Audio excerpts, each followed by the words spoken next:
Hello guys, welcome back to my channel. வீடியோக்குள்ளே போகிறதுக்கு முன்னாடி மறக்காமல் இந்த வீடியோக்கு ஒரு லைக்கை போட்டுருங்க.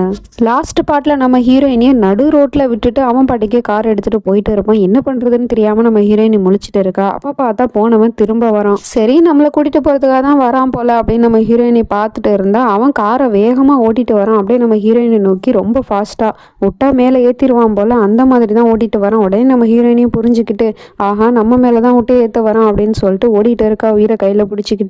இவனும் கோவத்தோட ஓட்டிட்டு வந்து அப்படியே நம்ம ஹீரோயினி மேல ஏத்திடுறான். அதுல ஒரு பள்ளத்தாக்குல அப்படியே கீழே உருண்டு பிறண்டு போய் விழுந்துடுறா. பார்த்தா தலையில அடிபட்டுருது. அது தெரியாம இவன் முழிச்சிட்டு இருக்கான். எங்க பொண்டாட்டியை காணமே அப்படின்னு சொல்லிட்டு தேடிட்டு இருக்கான். அதுக்கப்புறமா ரிவேஸ்ல வந்து பார்த்தா பள்ளத்துல விழுந்து கிடக்கா.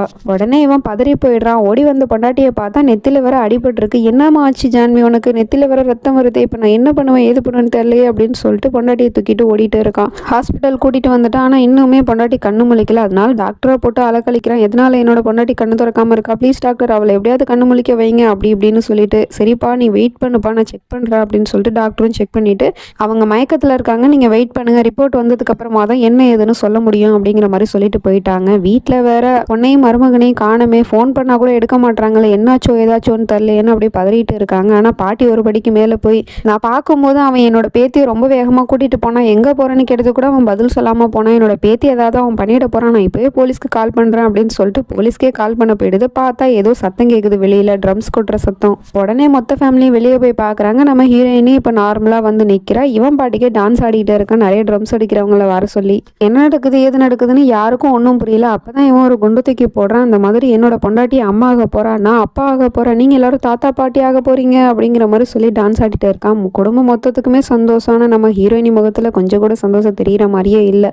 எல்லாருமே வாழ்த்து சொல்லிட்டு இருக்காங்க. நம்ம பாட்டி ஒரு விஷயத்தை கவனிச்சிடுது. பேத்தியோட புடவையில சேரா இருக்கு, அப்படி என்னமோ நடந்திருக்கு அப்படின்னு கெஸ் பண்ணிட்டு இருக்க பாட்டி. அதே சமயம் இவன் ஒரு விஷயத்த கேட்குறான், இந்த மாதிரினா என்னோட பொண்டாட்டியை நான் என் வீட்டுக்கு அழைச்சிட்டு போவா, ஏன்னா இந்த மாதிரி நேரத்தில் அவளை நான் என் கூட இருந்து பார்த்துக்கணும்னு நினைக்கிறேன், இப்போ நான் அவளை இங்கே விட்டுட்டு நான் என் வீட்டுக்கு போனேன்னா என்னால் நிம்மதியாக இருக்க முடியாது, அதனால தான் சொல்கிறேன், என்ன சொல்கிறீங்க அப்படின்னு சொல்லிட்டு கேட்டால் தாராளமாக அவனோட பொண்டாட்டியை அழைச்சிட்டு போப்பா அப்படிங்கிற மாதிரி சொல்லிடுறாங்க. சரின்னு சொல்லிட்டு நம்ம ஹீரோயினி எல்லாருக்கிட்டையும் போயிட்டு வரேன்னு சொல்லிட்டு போக போகிறா. அப்போ பாட்டிக்கிட்டையுமே கட்டி பிடிச்சிட்டு போயிட்டு வரேன் பாட்டின்னு சொன்னால் பாட்டி காதில் ஒரு விஷயத்த சொல்லுது, நீ எத்தனை நாளைக்கு தான் இன்னும் பொய் சொல்லிட்டு இருக்க போறேன்னு எனக்கு தெரியல ஜான்வி, ஆனால் எனக்கு தெரியும் நீ பிரச்சனையில் இருக்குன்னு, நீ எதுக்காக இப்படி உண்மையை மறைச்சி வாழ்றங்கிறது எனக்கு தெரியல அப்படிங்கிற மாதிரி சொல்லுது.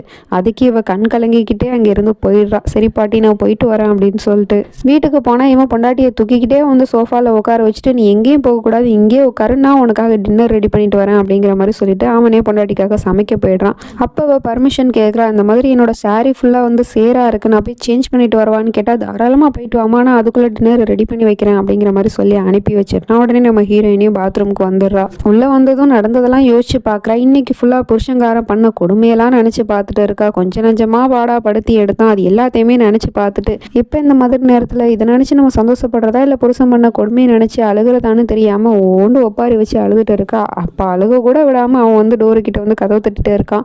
என்ன ஜான்வி இன்னுமா நீ வர அப்படிங்கிற மாதிரி கேட்டதும் இந்த வந்துட்டாங்க அப்படின்னு சொல்லிட்டு இவளும் ட்ரெஸ் சேஞ்ச் பண்ணிட்டு வெளியே வந்துடுறா. பொண்டாட்டிக்காக ஆசாசியாக அவளுக்கு பிடிச்சதெல்லாம் சமைச்சு வச்சிருப்பான் போல, அது எல்லாத்தையுமே பரிமாறிட்டு இருக்கான். இவளும் சாப்பிட்டுட்டு இருக்கா. அப்போ கூட குகில சிந்தி மேலே சிந்தி தான் சாப்பிட்றா. இருந்தாலும் அவன் பெருசாக கோவப்படலை, நார்மலாக தான் இருக்கான். அப்போ இவளுக்கு ஒன்றும் புரியல, என்னடா இது உண்மையில அவன் சேஞ்ச் ஆகிட்டானா அப்படிங்கிற மாதிரி பார்த்துட்டு இருக்கா.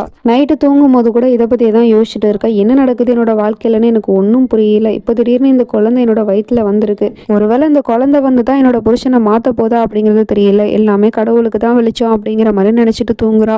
காலங்காத்தாலே பார்த்தா நல்லா தூங்கிட்டா போல. மணி 9 ஆயிடுச்சு. 9 மணிக்கு தான் எழுந்திருக்கிறா. ஐயோ புருஷன் திட்டுவானே அப்படின்னு சொல்லிட்டு எழுந்திரிச்சான். அவன் வந்து குட் மார்னிங் சொல்கிறான். அதுவும் கையில் ஒரு பூ எடுத்துகிட்டு வந்து, ஒரு பூ உனக்கு இன்னொரு பூ என் குழந்தைக்கு அப்படிங்கிற மாதிரி ரொம்ப ஜாலியாக சிரித்து பேசிகிட்டு இருக்கான். அதுவும் இல்லாமல் பிரேக்ஃபாஸ்ட்லாம் ரெடி பண்ணி எடுத்துகிட்டு வந்திருப்பான் போல். இவளும் பார்த்துட்டு இருக்கா, புருஷனை சந்தோஷமாக தான் இருக்கான் அப்படிங்கிற மாதிரி. சரின்னு சொல்லிட்டு இப்போ ஒரு கூத்த பண்ணுறான். என்னன்னா பால் எடுத்துகிட்டு வந்தால் ஓகே, அந்த பாலில் பச்சை முட்டையை ஊற்றுறான்.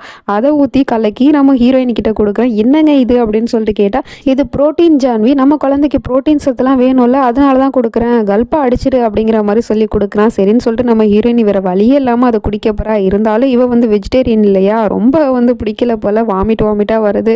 அதுவும் இந்த மாதிரி நேரத்தில் சாதாரணமாகவே சாப்பிட பிடிக்காது, இவன் இந்த மாதிரிலாம் சாப்பிட கொடுத்தா எப்படி அவளால் குடிக்க முடியும், வாமிட் எடுக்கிறா. இருந்தாலும் நீ வாமிட்லாம் எடுக்கக்கூடாது, ஃபுல்லாக குடி, நீ ஃபுல்லாக குடிக்கிற வரைக்கும் நான் இந்த இடத்த விட்டு நகர மாட்டேன் அப்படிங்கிற மாதிரி சொல்லி ஸ்ட்ரிக்டாக சொல்லிடுறான். அதனால நம்ம ஹீரோயினி வேற வழியே இல்லாமல் மூக்க பிடிச்சிட்டு குடிச்சிடுறா.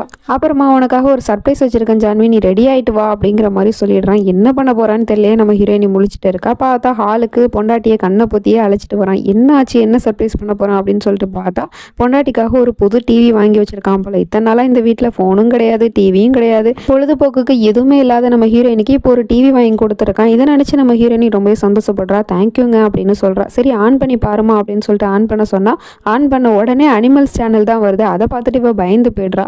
சேனலை மாற்றினாலும் சேனல் மாற மாட்டேங்குது.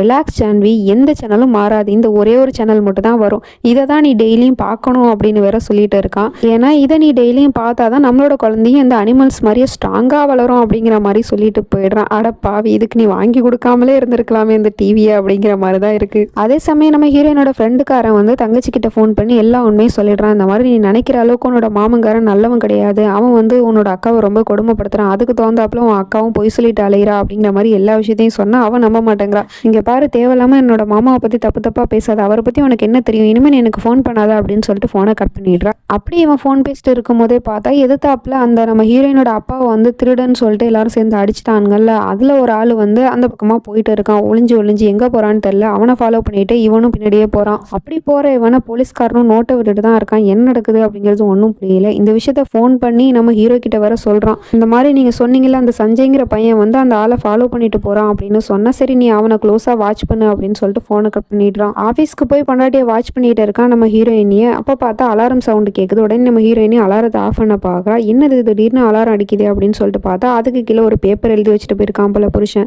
இப்போ மணி 10 ஆகுது, மணி இந்த டைம்ல வாக்கிங் போகணும். அப்புறம் ஒரு மணி நேரத்துக்கும் நான் வந்து அலாரம் செட் பண்ணி வச்சிருக்கேன் வீட்டில். அந்த ஒவ்வொரு அலாரத்துக்கு கீழே நான் பேப்பர் எழுதி வச்சிருக்கேன், அதில் உள்ளபடி நீ நடந்துக்கோமா அப்படிங்கிற மாதிரி சொல்லி எழுதி வச்சிருக்கான் போல. உடனே நம்ம ஹீரோயினி அந்த பேப்பரை கீழே போட்டு வாக்கிங் போக ஆரம்பிச்சிடுறான். அதே சமயம் நம்ம ஹீரோயினி பிரெக்னெண்டா இருக்கல, அதனால வீட்டில் இருக்கிறவங்க எல்லாருமே நம்ம ஹீரோயினிக்காக லட்டு செஞ்சுட்டு இருக்காங்க. அப்போ பாட்டி சொல்லுது, இங்கே பாருமா, நான் வந்து என்னோட பேத்திக்கு துணையா அவ கூட போய் இருந்துட்டு வருவா, ஏன்னா அவ வேற இப்போ பிரெக்னெண்டா இருக்கால, ஸோ அதனால அவள் வந்து வேலை வெட்டிலாம் பார்க்க முடியாது வீட்டில், ஸோ அவளுக்கும் நான் ஹெல்ப்பாக இருந்துக்கிறேனே, ப்ளீஸ்மா நான் போயிட்டு வரமா அப்படின்னு சொல்லிட்டு கேட்டால் அவங்க யோசிக்கிறாங்க. ஏன்னா ஏற்கனவே மாப்பிள்ளையை பற்றி ஏதாவது தப்பு தப்பாக சொல்லிட்டு இருக்கு பாட்டி, அங்கே போய் ஏதாவது பிரச்சனை பண்ணிட்டா என்ன பண்ணுறது அப்படிங்கிற மாதிரி பயப்படுறாங்க. நான் எந்த பிரச்சனையும் பண்ண மாட்டேன், நான் நல்லபடியாக இருந்துட்டு நல்லபடியாக வந்துடுவேன் அப்படிங்கிற மாதிரி சொன்னதும் சரின்னு சொல்லிட்டு ஒத்துக்கிட்டாங்க.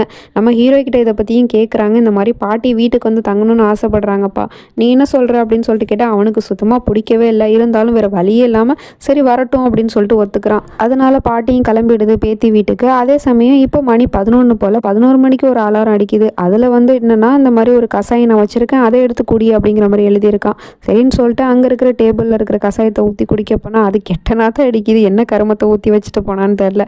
அதையும் நம்ம ஹீரோயினி வேறு வழியே இல்லாமல் குடிக்கிறா. இவனும் கேமராவில் பார்த்துட்டு குட் ஜான்வி இப்படி தான் இருக்கணும் அப்படிங்கிற மாதிரி சொல்லிட்டு இருக்கான். அப்புறம் கொஞ்சம் நேரம் கழித்து பார்த்தா வாட்ச்மேன் ஃபோனை கொண்டு வந்து கொடுக்குறான். என்னாச்சு அப்படின்னு சொல்லிட்டு கேட்டால் சார் தான் லைனில் இருக்காரு அப்படின்னு சொல்லிட்டு பேச சொல்கிறான். சரின்னு சொல்லிட்டு இவளும் பேசினா, இந்த மாதிரி மணி 12 ஆகுதுமா, இப்போ நீ வந்து தூங்குற டைமு, போய் தூங்கு அப்படின்னு சொல்கிறான். சரின்னு நம்ம ஹீரோயினி தூங்குறதுக்கு போயிடுறா. பட்ட பகலில் தூங்க சொன்னால் எப்படி இவளுக்கு தூக்கம் வரும், அதனால தூங்க முடியாமல் கஷ்டப்பட்டுட்டு இருக்கா. அதே சமயம் ஆஃபீஸில் எல்லாரும் வந்து கங்க்ராச்சுலேஷன் வந்து சொல்கிறாங்க.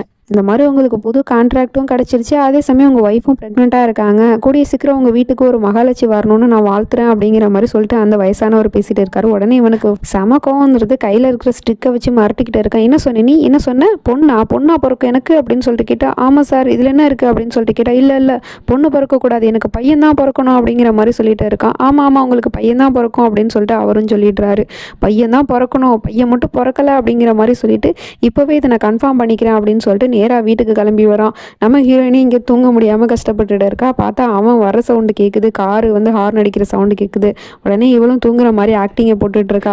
அவன் நேராக வீட்டுக்கு வந்து ரூமில் வந்து கத்திட்டு இருக்கான், ஜான்வின்னு. ஆனால் இவ வந்து தூங்குற மாதிரி நடிச்சிட்டு இருக்கா. உடனே அவள் கிட்ட போய் ஜான்வின்னு சொல்லிட்டு கூப்பிடுறான். உடனே அவள் பயந்து போயிடுறா.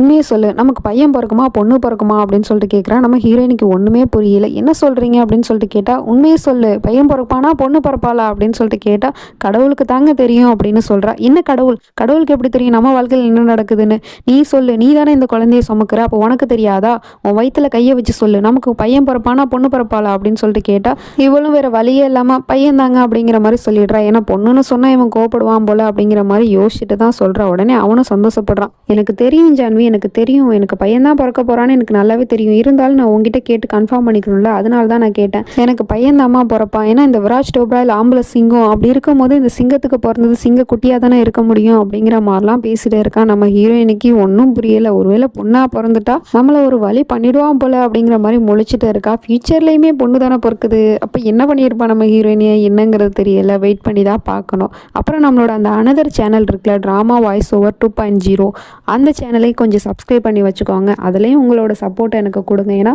அதுலேயுமே டிஃப்ரெண்ட்டான ஸ்டோரியெல்லாம் பேசலான்னு நினைக்கிறேன். அதுக்கு உங்களோட சப்போர்ட் எனக்கு வேணும் இல்லையா? ஸோ அதனால தான் கேட்குறேன். மறக்காமல் சப்ஸ்கிரைப் பண்ணிக்கோங்க. என்னோட சேனல் நேம் வந்து இப்போ நான் இந்த ஸ்க்ரீனில் கொடுக்குறேன் பாருங்கள். மிஸ்ஸஸ் நசி வாய்ஸ் ஓவர் 2.0ன்னு சொல்லிட்டு சர்ச் பண்ணிங்கன்னா ஃபர்ஸ்ட்லேயே வரும். அதுதான் என்னோட சேனல். மறக்காமல் சப்ஸ்கிரைப் பண்ணிக்கோங்க. தேங்க்ஸ் ஃபார் வாட்சிங். Bye friends.